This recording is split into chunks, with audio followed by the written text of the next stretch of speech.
ሌላውን ተውሽ፣ ሳንጋባ ነው የምንወልደው። አንወልድም ማለት እኮ እሷ ፈቃደኛ አለች ማለት አይደለም። ኧረ እማዬ በእናትሽ ለመረዳት ሞክሪ። እሷ አይደለችም ምክንያቷ።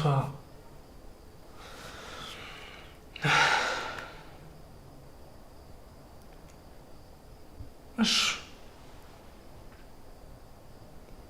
እኮ ይገባኛል እኮ እኔንም ተረጅኛል እናቴ እኮ እኔም እኮ ፈልገዋለሁ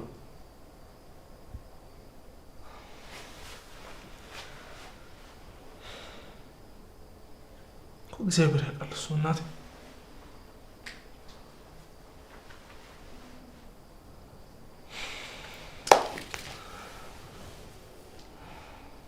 እሺ ምን ላድርግሽ ንገሪኝ። እንደዚህ አድርግኝ ምን ላድርግ?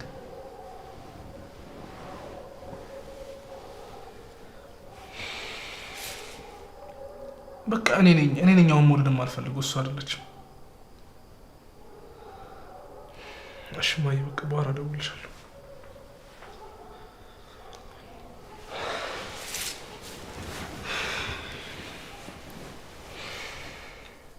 በእኔ ምክንያት ነው አይደለም የምትናደደው? አይደለም ሩዬ። ናዊ በጠዋቱ አትዋሸኝ። ምን እንዳወራ ሰምቻለሁ። በቃ ከኋላ የሆነሽ ሚስጥር መስማት ጀመርሻ? አይ ናዊ ታረሳሳኝ አትሞክር። ቤተሰቦችን እኮ የምትዋሻቸው አሁን ባለውበት ሁኔታ መውለድ ስለማልችል ነው አይደል? ሩዬ እንደዚህ አይነት የጅል ሀሳብማ ማሰብ የለብሽም። አንዴ እኮ ስጀምር አሁን ላይ መውለድ አልፈልግም። ተው ናዊ፣ ሁሉንም ልቤ እያወቀው አትዋሸኝ። እውነቴን እኮ ደግሞ ልሽ ማን ያውቃል፣ እሱ ደግነትሽና የዋህነትሽን አይቶ ልጅ ይሰጠን ይሆናል። ይቅርታሽ። እንዴ ለምን ነው ይቅርታ የምትይኝ? የቤተሰቦችን ፍቃድ እንዳታሟላን ያጎደልኩ። ምሩ ቆይ ስንት ጊዜ ነው ስለዚህ ነገር ያወራ ነው እንዴ? የሰው ልጅ ሆኖ እኮ ሙሉ የለም አይደል እንዴ? ሁሉም ሰው እኮ ጎደሎ ነው። እኔ ግን ነኝ። እኔ የማውቀው ሰው ሌላ ሰውን ዝቅ ዝቅ ሲያደርግ ነው። አንቺ ለምን በዚህ ልክ ራስሽን ዝቅ እያደረግሽ እንዳለሽ ምንም እየገባኝ አይደለም ምሩ። እሺ ምን ውሸት ነው? ምሩ በቃ ፈጣሪ በሰጠሽ ነገር አመስግኝ። ይኸውልሽ አንቺ በጣም ቆንጆ ነሽ፣ መልካም ሴት ነሽ፣ አስተዋይ ሴት ነሽ። ሀይ ጋይስ እንዴት ናችሁ?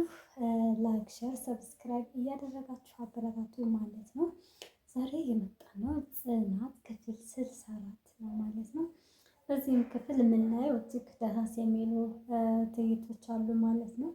እንዲሁም ናሆሚ በተኛበት ሰዓት ስልክ ደወለለትና ማዘሩ ልጅ ካልወለድክ እያለችው በጣም ጭንቅንቅ ውጥቅል እያደረገቻቸው ነበረ ማለት ነው።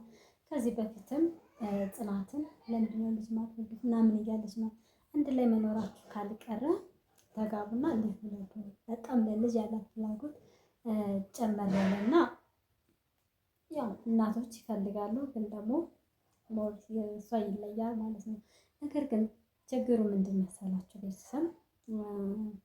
መሩ የልብ ህመም ልቧን ስለሚያማት ወይ ደግሞ የልብ ህመም ስላለባት አሁን ባለችበት ሰዓት ልጅ ለመውለድ ትንሽ ከበድ ያለ ነው፣ ይከብዳል። ምክንያቱም ከጤና አኳያ አሁን ባለችበት ልጅ መውለድ ከባድ ነው ለህይወቷ ማለት ነው። ነገር ግን የናሆሚ እናት እሱን ነገር አታውቅም፣ ሚስጥራቸውን አያውቁም። ምክንያቱም ሁለቶቹ ተዋውቀው ነው የገቡበት። ያቀል ታውቃለች። ግን ማዘሩ እንደዛ እያለች ለምንድነው ማትወልዱት?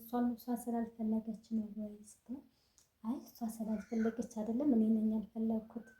አሁን እኮ ገና መጋባታችን ነው። እኔም ወጣት ነኝ፣ እሷም ወጣት ነች። ልጅ ነን እና ቀስ ብሎ ይደርሳል እሱ እያለ ጥፋቱን ወይንም ደግሞ ምክንያቱን እኔ ነኝ እያለ ለማዘሩ እያወራ ነበር። በዛ መሀል እያለ በጣም እንትናለች መሩ በጣም ደበራት። በቃ ድብር አላት፣ አዘነች። በእኔ ምክንያት ነኝ፣ እኔ ጎደሎ ነኝ፣ እኔ ሙሉ ሰው ነኝ፣ እኔ ላንተ አልገባህም እያለች ስታዝን ነበርና እሱም እንደዚህ መሆን የለበትም እኔ ናችንን ዋናዎቹ ባለጉዳዮቹ፣ ስለዚህ ማየን ደግሞ ቀስ አድርጌ እያግባባታለሁ እያለ ይቀጥላል ማለት ነው። በዚህኛውም ደግሞ ኪራና ጽናት ቀልም ያለ ፍቅር ላይ ናቸው። ፍቅራቸውን እየተገላለጹ ደስ በሚል ሁኔታ፣ ነገር ግን ኪራ ጽናት አንድ የደበቀችው ነገር እንዳለ ያውቃል ማለት ነው። አሁንም እጅግ ደበረውና ወደ ኪራ ጋር ይገናኛሉ። ኪራም እንደዚህ ነው እና ማዘሯ እንደዚህ ያለች ነው መሩብ ደብሯታል እና ይሄን ነገር እንዴት ነው ማስተካከል የምችለው እያለ ያስባል። እሱ ምንም ችግር የለውም ማዘሯን ሄደን እናስረዳታለን እኔም አብሬ ሂጄ እያለው እሱ ምንድን ነው አንተ ሽማግሌ መሆን ነው እያለ አይ ማዘሯ ትረዳለች የገባት ነች እያሉ በዛ ነው። እንዲሁም ደግሞ ማነች ሰኒ ከመሩ ቤት ሄደና እሷ ምንድን ነው ምናምን ስትላት ያው ድብር እንዳላት እንዲሁም ደግሞ ታውቃላችሁ ሰኒ በጣም አስቸጋሪ ሁኔታ እንዳለች ከእነሱ ጋር ትንሽ ይጨዋወቱና ወደ ጽናት ጋር እንሂድ ብላ ወደ ጽናት ትወስዳታለች ማለት ነው። ሶስታቸውም እየተጨዋወቱ ባሉበት የኪራ ነገር አሳሰባቸው። ጽናትም በቃ እናቱ የካንሰር ታማሚ እንደሆነች እንዴት ብዬ ነው የምነግረው? ምን ላድርገው? ፍቅሬ መረበሽ አልፈልግም አሁን ባለበት ነገር ግን ምን ብዬ ለሱ ላስረዳው እያለች እጅግ ተጨንቃለች ማለት ነው። ኪራ ደግሞ የደበቀችው ነገር እንዳለ ጠንቅቆ ያውቃል ማለት ነው። ምክንያቱም እሱ መሰለው ምናልባት ሌላ ነገር ከዚህ በፊት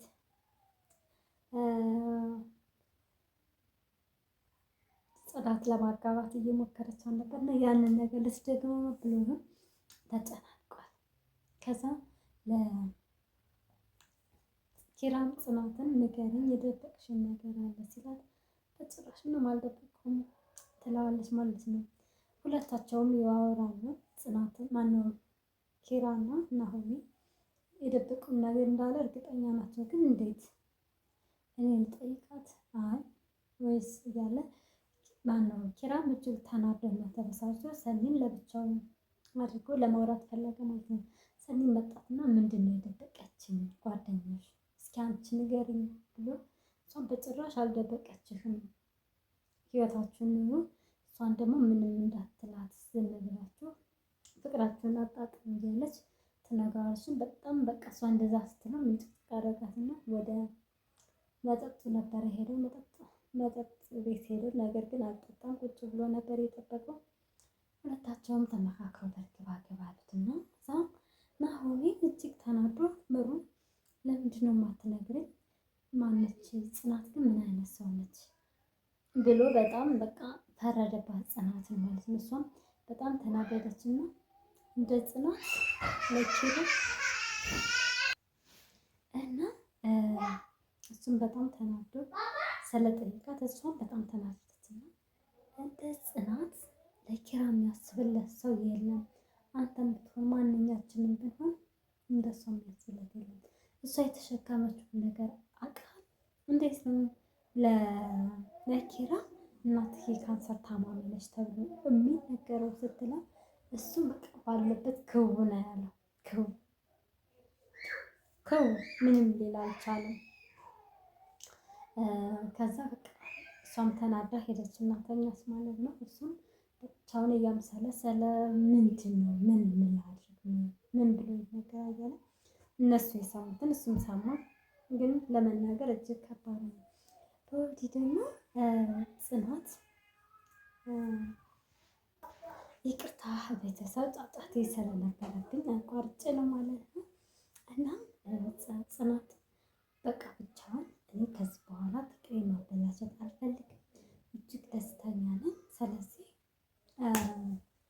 በቃ እነግረዋለሁ ለኪራ ማወቅ አለበት እያለች ባለችበት ጋሼ ይደውላሉ ማለት ነው። ጋሼ ደህንነታቸውን ጠይቃ ወራ ኪራንም ጠይቃ እሷም ለኪራ መናገር እንደፈለገች ትነግረዋለች ማለት ነው። እሱም ቃሌን በላሽ ማለት ነው እንዴት ልትነግሪ መናገር የለብሽም ብሎ እንትን አላት ማለት ነው። ነገር ግን እሷም እንደዛ እያለች መናገርም አለብኝ ባለችበት መሀል ኪራ መጣ።